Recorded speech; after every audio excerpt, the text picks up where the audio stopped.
राष्ट्रगाथा channel पर आने वाले सभी श्रोताओं को और दर्शकों को मेरा सादर सप्रेम नमस्कार।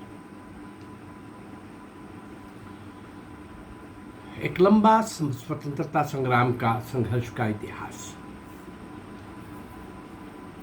यूं तो बहुत 800,000 साल का इतिहास, बहुत हमले हुए भारत के ऊपर। विदेशियों ने, विधर्मियों ने देश के हर कोने पे, समुद्र के रास्ते, पहाड़ के रास्ते, मैदान के रास्ते, जहाँ से भी जिसको मौका मिला उसने भारत के ऊपर आक्रमण किए, भारत को लूटा। संघर्ष होता रहा, विजय पराजय चलती रही। पूरी तरह से वो लोग इस देश का इस्लामीकरण नहीं कर पाए, तो भी बहुत कुछ खोया हमने। लेकिन जो बचाए रखने में जिन लोगों ने कुर्बानियां दी, जितना बचा हुआ है, जिन लोगों के कारण बचा, उन सब लोगों की कुर्बानियों को, बलिदान को, त्याग को, तपस्या को, संघर्ष को, सब प्रकार की विपरीत परिस्थितियों में चट्टान की तरह खड़े रहने वालों को, शौर्य और वीरता के नए अध्याय लिखने वालों को, स्वतंत्रता रूपी महायज्ञ में अपने आप को आहुत कर देने वालों को किसी को भी याद नहीं किया गया। और आज़ादी नेहरू और गांधी ने लेके दी है। इससे बड़ा कोई मजाक था नहीं, क्योंकि उन्होंने तो एक लाठी नहीं खाई थी, उनकी जेल भी वीआईपीज़ थी। इस विषय पर मैं कई बार बोल चुका हूँ। और कांग्रेस ने आज़ादी लेके दी, इससे भी बड़ा मजाक कोई और हो नहीं सकता। उसको बनाने वाला एक अंग्रेज, इटावा का कलेक्टर सर A.O. ह्यूम, वो क्यों बना रहा था भाई? अपनी सुरक्षा कवच के लिए, आज़ादी देने के लिए नहीं भाई। जिस तरह के लोगों को उसने शुरू में लिया, और जिस तरह 15 पहले प्रेसिडेंट कांग्रेस के अंग्रेज रहे, और एलिट क्लास को जिस तरह से इकट्ठा करके अपनी चापलूस बना करके उनको पदवियां बांट के एक मंच बनाया चापलूस लोगों का कांग्रेस, उस कांग्रेस का आज़ादी से कोई लेना देना कभी भी नहीं था। उल्टा उन्होंने 1920 के बाद तो ऐसे तुष्टीकरण के बीज बोए कि वो जो कांटे बिखरे हुए हैं, वो विषैले जो बीज हैं, वो आज तक भी काट नहीं पा रहे। लेकिन इस चैनल के माध्यम से, राष्ट्रगाथा चैनल के माध्यम से, मैं जिन नायक नायिकाओं को आपके सामने ला रहा हूँ वो अज्ञात हैं। उन अज्ञात लोगों को आपके सामने ला करके श्रद्धांजलि देने का एक प्रयास कर रहा हूँ। ऐसी अज्ञात एक लंबी श्रृंखला के साथ आज एक ऐसे ही महान क्रांतिकारी अज्ञात श्री मास्टर रुद्र नारायण,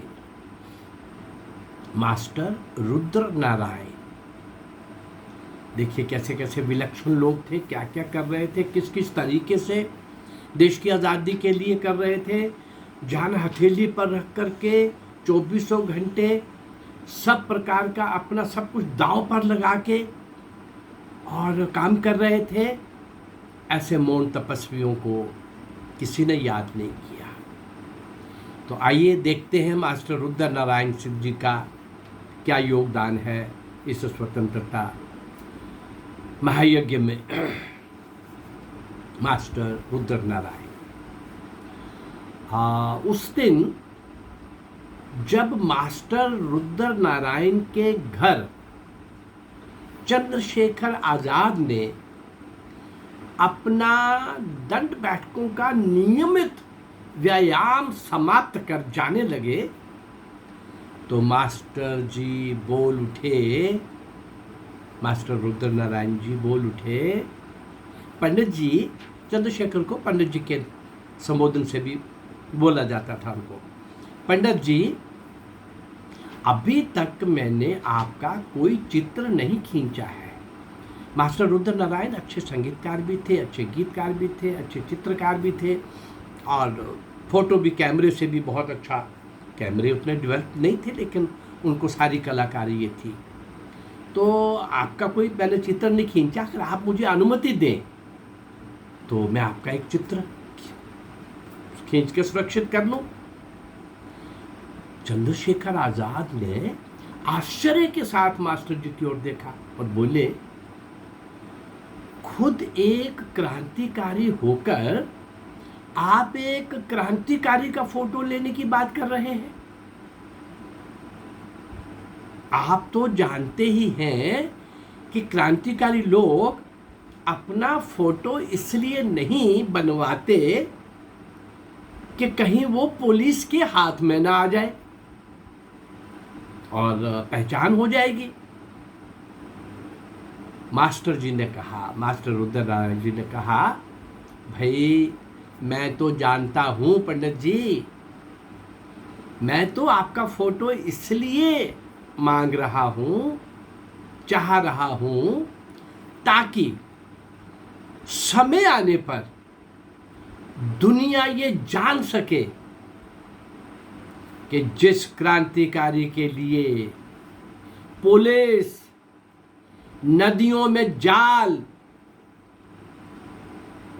गुफाओं में बांस और कुओं में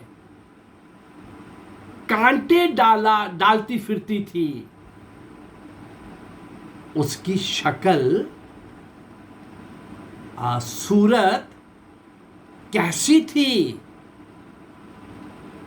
यदि लोग समझना चाहेंगे और यदि आपका कोई चित्र नहीं होगा तो लोग आपकी शक्ल की कल्पना कैसे कर सकेंगे। मास्टर रुद्रनारायण के तर्क के आगे अपने हथियार डालते हुए चंद्रशेखर आजाद ने मान लिया, लेकिन इस शर्त के साथ कि ये मेरा फोटो और इसका नेगेटिव आप संभाल कर एक दीवार के बीच में चिनवा कर रखेंगे और जरूरत पड़ने पर तब निकालेंगे। इस शर्त के साथ फोटो हो गया। वैसा ही किया मास्टर रुद्रनारायण जी ने, फोटो नेगेटिव सब वैसे ही एक दीवार को खोद करके उसको बाहर से जोड़ करके रख दिए गए। शर्त हो गई, आपस में तय हो गया। मास्टर रुद्रनारायण और चंद्रशेखर आजाद का प्रथम परिचय सन 1925 के काकोरी कांड डकैती के पूर्व उस समय हुआ जब क्रांतिकारियों की एक बैठक में सम्मिलित होने के लिए मास्टर जी यानी मास्टर रुद्रनारायण जी शाहजहांपुर पहुंचे थे। शाहजहांपुर नगर से बाहर एक नवाब की सुनसान कोठी में सब लोग रात की ट्रेनों से पहुंच रहे थे। मास्टर जी भी पहुंचे। धुंधुलका था, उसके अंदर मास्टर जी एक बाड़ में लगी तार से उलझ गए, गिर पड़े, शरीर छिल गया। मीटिंग आरंभ हुई तो चंद्रशेखर आजाद का ध्यान जख्मों की ओर गया। चुपके से उठे, दूसरे कमरे में जाकर रखे बैग के बीच में से मरहम निकालकर लगाकर अच्छी तरह से बैठक फिर शुरू हो गई। हाँ, ये सारा जो कुछ हुआ मास्टर जी का तो पहला परिचय था। तो मास्टर रुद्रनारायण जी को चंद्रशेखर का ये मानवीय व्यवहार भाव बहुत अच्छा लगा। काकोरी कांड के पश्चात तो अन्य क्रांतिकारी लगभग पकड़ लिए गए, पर चंद्रशेखर आजाद पुलिस के हाथ नहीं आए, उनके हाथ नहीं लगे। चंद्रशेखर आजाद झांसी पहुंचे और बुंदेलखंड मोटर कंपनी में मोटर चलाने की ट्रेनिंग लेने लग पड़े, यानी गाड़ी चलाने सीखने लग पड़े। जब झांसी में पुलिस की सरगर्मी बढ़ने लगी, तब चंद्रशेखर आजाद ओरछा राज्य में सितारा नदी के किनारे ब्रह्मचारी के रूप में रहने लगे। मास्टर रुद्र नारायण वहां जाकर उनसे मिलने जाते रहते और देश की राजनीतिक स्थितियों से उनको अवगत करवाते रहते थे। झांसी उस समय क्रांतिकारियों का बड़ा केंद्र बनता जा रहा था और उस केंद्र के सूत्र कौन थे? मास्टर रुद्र नारायण। सब सूत्र मास्टर रुद्र नारायण के हाथ में थे। जिस किसी को भी चंद्रशेखर आजाद से मिलना होता, लेकिन वो मास्टर रुद्र नारायण जी से ही निर्देश प्राप्त करता, दिशा प्राप्त करता, सूचनाएं प्राप्त करता। जब चंद्रशेखर आजाद ने अपने साथी भगत सिंह और राजगुरु के साथ मिलकर लाहौर में लाला लाजपत राय के हत्यारे सहायक पुलिस सुपरिटेंडेंट जेपी सैंडर्स को गोलियों से उड़ा दिया और इतना ये सब करके, वहां का ये बहुत बड़ा कांड करके चंद्रशेखर आजाद जब झांसी पहुंचे तो मास्टर रुद्र नारायण ने लपक कर उनके पैर छू लिए, लेकिन चंद्रशेखर आजाद ने नाराज होकर पीछे हटकर अपने आप को सिकोड़ कर, मास्टर जी ये क्या कर रहे हो आप? मास्टर रुद्र नारायण क्या बोले? मैंने अपने छोटे भाई आजाद के पैर नहीं छुए, मैंने तो दांव पर लगे भारतीय सम्मान की रक्षा करने वाले और हमारे लोकप्रिय नेता के हत्यारे को मृत्यु दंड देने वाले महापुरुष चंद्रशेखर आजाद के पैर छुए हैं।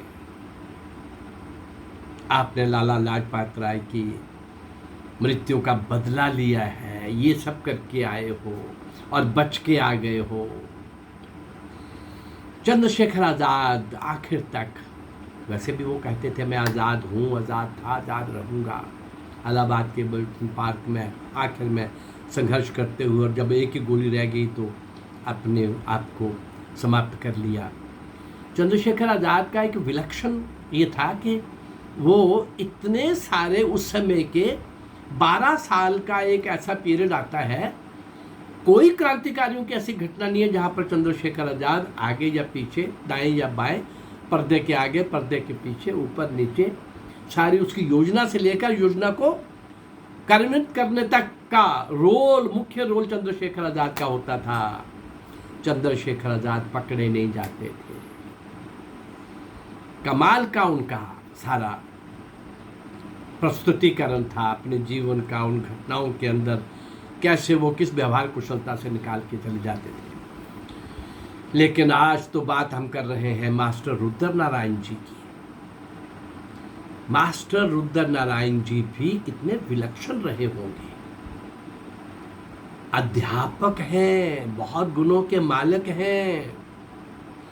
उनका घर इतने सारे क्रांतिकारियों का जमावड़ा है, केंद्र है, और उस समय क्रांतिकारियों को आश्रय देने का मतलब मौत को बुलाना है। नौकरी भी जाएगी, जेल भी होगी, फांसी भी हो सकती है, काला पानी भी मिल सकता है, लंबी जेल की, कठोर कारावास और दंड मिल सकता है। ये मतलब था उस समय। उस समय तो मतलब था बोलोगे तो जुबान काट दी जाएगी, उठाओगे सर तो काट दिया जाएगा, हिलोगे तो शिक्षों में बंद कर दिया जाएगा। ऐसी अवस्था में घर गृहस्थी चलाते हुए इतने सारे क्रांतिकारियों को, और ये क्रांति महानायक, क्रांति वीर महानायक चंद्रशेखर का वो केंद्र बना हुआ हो घर में। लेकिन आगे की यात्रा हम कल के एपिसोड में देखेंगे। मास्टर रुद्र नारायण का अभी तक का मिश्रित सा एक अन्य क्रांतिकारियों के साथ, चंद्रशेखर के साथ, लेकिन कल के एपिसोड में इनका जो मुख्य योगदान है वो कल हम डिस्कस करेंगे। इन सारे अज्ञात विलक्षण मौन तपस्वियों को जिन्होंने सर्वस्व निछावर कर दिया। सबको फांसी नहीं लगी होगी, काम करने का ढंग था, तरीका था, लेकिन उस महायुद्ध को लड़ने वाले हर मोर्चे के प्रहरी को हम प्रणाम करेंगे ना, हम स्मरण करेंगे ना। युद्ध एक मोर्चे से नहीं लड़ा जाता, एक क्रांतिकारी नहीं लड़ सकता भाई। कितने लोग होते हैं सारी प्लानिंग के अंदर, कौन कहाँ खड़ा होगा, पिस्टल कौन चलाएगा, छूट जाता है तो नंबर 2 पे कौन करेगा, जब हो जाता है तो भागने में कौन आगे उनको लेके भागेगा, छिपना कहाँ है। जहाँ छिपे उस घर का योगदान नहीं है क्या? जो वो भगा के ले गए क्या उसका योगदान नहीं है? ऐसे इन सब लोगों को मैं आप लोगों के सामने लाने की कोशिश कर रहा हूँ। अभी 190 वर्ष का इतिहास, 1757 से 1947 तक का, और इस अल्पकाल में, इस 190 वर्ष में अगर मैं लगभग 500 हो जाएंगी, लगभग इस अप्रैल महीने में, इसी अप्रैल के अंदर ही 500 वीडियोस आप तक पहुंच जाएंगी ऐसे अज्ञात नायक नायिकाओं की। मेरा ये प्रयास अगर आपको अच्छा लग रहा है तो इस चैनल को लाइक करिए, सब्सक्राइब करिए और इसको शेयर करिए। नमस्कार, जय भारत, धन्यवाद।